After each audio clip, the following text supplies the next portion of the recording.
So you're thinking about starting a YouTube channel, but you're not sure which camera to get. Don't worry, I got you covered. Let's do this. Yeah!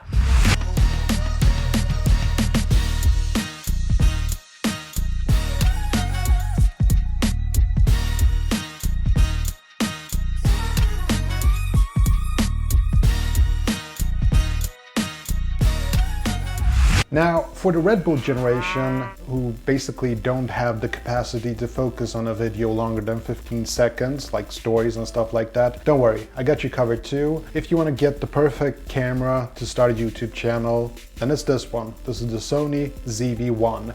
But in this video, I was gonna go over all the different options, the pros and the cons, and which one I personally recommend depending on what you're gonna use it for. So you're gonna miss out on that. But now you know the answer, it's the Sony ZV-1, so you can leave the video and start making your YouTube videos.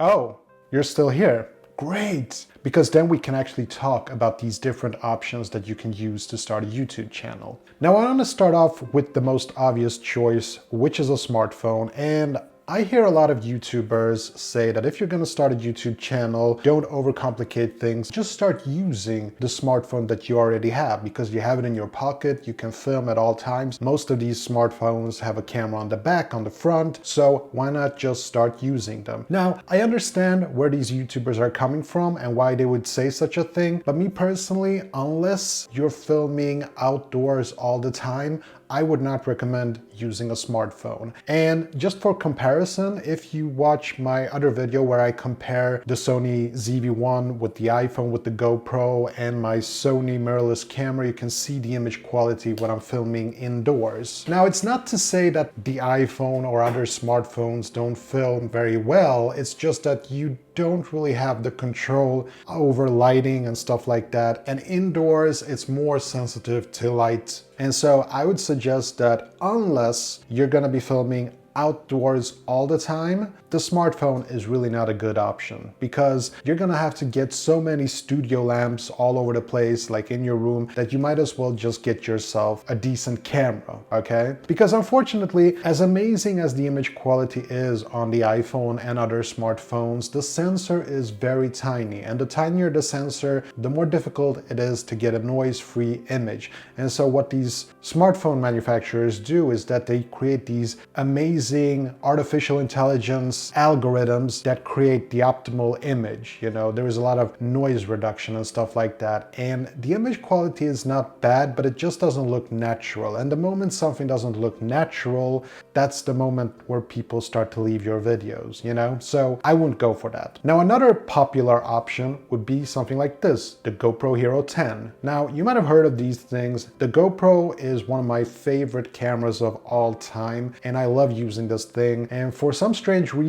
I keep getting new GoPros every single year because they are compact and there is amazing slow motion and you just have a lot of fun using a GoPro. And for that reason, yes, the GoPro Hero is an amazing piece of technology that I highly recommend that people use if they're gonna film a lot of stuff outdoors in good lighting conditions. But indoors, no, this is where I pretty much say the same thing as I did with the smartphone. The sensor on the GoPro is very small, and unless you're filming outdoors a lot, I would not recommend getting this thing. I will, however, say though that if you're gonna vlog outdoors, then a GoPro is perfect. It's got like this super wide angle and the image stabilization has gotten really good ever since the GoPro Hero 7. For that reason alone, if you're gonna vlog outside, the GoPro is a fantastic piece of equipment. Now, moving on to mirrorless cameras. This is a very tricky subject, and I think that most of this video is gonna be talking about these mirrorless cameras. So I think that a lot of beginners, they start getting themselves an expensive piece of equipment like a mirrorless camera because, you know, it looks professional, right? It's got this lens, you can exchange the lenses, and you got a lot of buttons and stuff here, so it must be really good, right? Well, it is, but you have to know how you're going to use it basically, because if you don't know how to use a camera, then a mirrorless camera is not going to do you a lot of favors, you know? Like, let me put it this way. If you have like the most expensive camera in the world and you've never filmed before, the image is just not gonna look good. It doesn't matter how expensive the camera is. So mirrorless cameras, it's more for people who know what they want and what they need. If they understand concepts like shutter speed, aperture, ISO levels, then they know what they can get out of a mirrorless camera. And for those people, I would definitely recommend that. But then it becomes really complicated. Should you get like a micro four thirds sensor, or should you get an APS-C or a full frame camera like the one that I'm shooting with right now? Now it might seem like it's the obvious choice, but you gotta remember that a full frame camera can be quite expensive, and that's not even talking about the lenses themselves. A good solid full frame lens can cost you at least $500. It would be so wrong for me to recommend a full frame camera to somebody who doesn't really know how to use a camera, because a full frame camera, you can't really appreciate it until you've used other cameras before it. Now you might be thinking to yourself, but I'm very serious about this.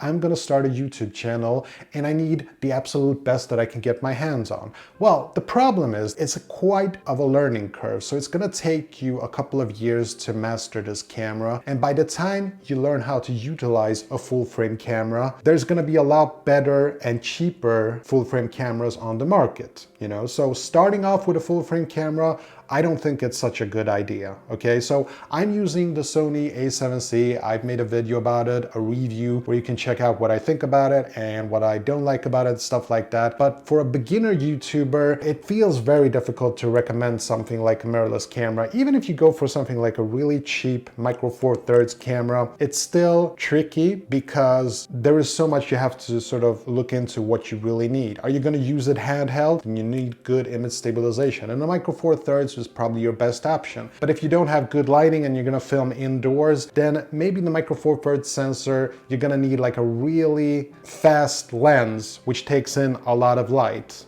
Notice the language here, a fast lens that takes in a lot of light. If you don't understand what this concept means, then you definitely should stay away from mirrorless cameras. Now, there are plenty of good options. If you want to decide on getting a mirrorless camera, just remember that you should get a camera that has a mic input, because audio, as a lot of YouTubers have mentioned before me, is probably more important than the image quality. You can forgive a video with poor image quality but with good audio, but you cannot forgive or forget a fantastically looking video with poor audio quality. That's just not gonna happen. But now, if you are really dead set on the fact that you're gonna get a mirrorless camera, then personally, I would recommend something like the Sony a6000 series. Those are really good cameras. Personally, I'm a huge fan of micro four thirds cameras like the Panasonic GH5. Olympus has a lot of good options too.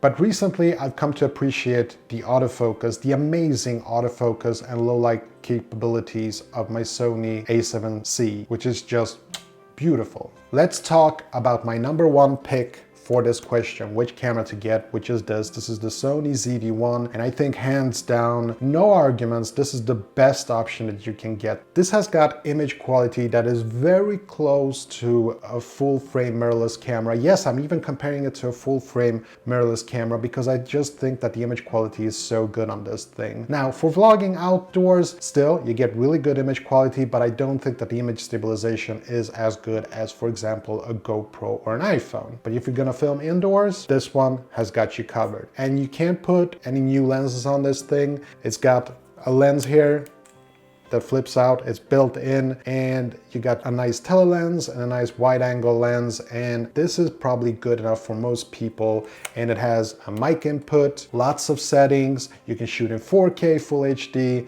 and this camera pretty much has you covered on pretty much all areas. I can't think of a single thing that this camera does poorly. But I'm gonna make a review of this camera in a couple of weeks or so stay tuned for that. Subscribe if you haven't already, and yeah, that's all I have for today. Hope you enjoyed this video, and I'll see you in the next one. Take care.